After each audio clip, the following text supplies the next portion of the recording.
Fans of the bold and the beautiful have essentially given up at this point.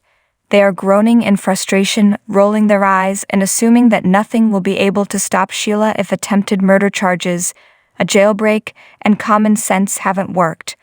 But this isn't always the case. If Steffy truly intends to carry out the tragic promise she made in this week's teaser, she will enlist the help of the only individuals who can convince Sheila of the terrible effects her actions have on the people she claims to love.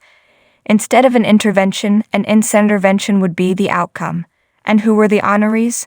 Crazy is his line of work.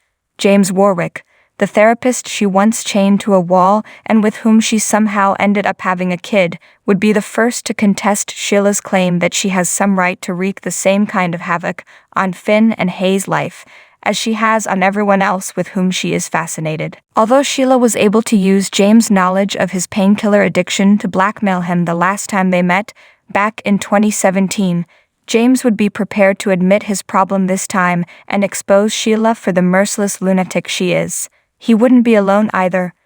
Mary, Sheila's former child with James, would be riding along. Mary would lash out at her mother for trying to coerce her into joining the Forrester family, by whatever means necessary, with a rage that had been suppressed for years. Sheila had the opportunity to start a family with her, but she opted to be a pawn instead. Finn and Hayes should be treated better than being treated equally. Ryder Callahan, Sheila's child with the late Tom Fisher of Young and Restless, would come next. He would talk openly about his and his deceased sister Daisy's lives with eccentric Aunt Sarah. He would describe the vengeance scheme he got dragged into and what happened as follows. His life was destroyed. All because Lauren Fenmore's mother, who resented her so bitterly and was such a human disaster, chose to make her children believe she had died, rather than taking responsibility for her crimes, accepting punishment, and apologizing to them. At that point, Diana, Sheila's child with Massimo Marone, would interrupt us.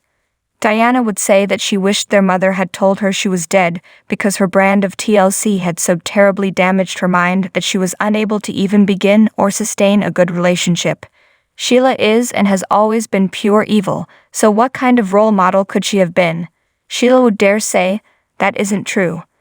The final guest of the intervention would only then disclose herself.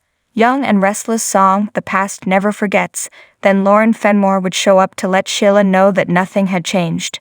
She had wanted Scott Granger, Lauren's husband, in the past, and nothing, not reason nor morality, had been able to stop her. When the game was over, she went to Los Angeles in order to avoid being held accountable for her crimes after drugging him, seducing him, stealing a child to replace their deceased one, and trying to kill Lauren and her mother. Lauren would observe that Sheila was still acting in the same manner. Not by mistake or out of the blue, but in cold blood, she shot Steffy. She made an attempt to kill her daughter-in-law.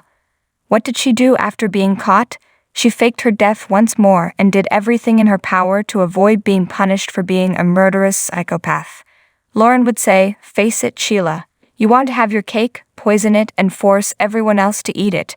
Not just have your cake and eat it too." And it ends right here today. Thanks for watching this video. Please subscribe to our channel, Bold Media Point, and stay with us.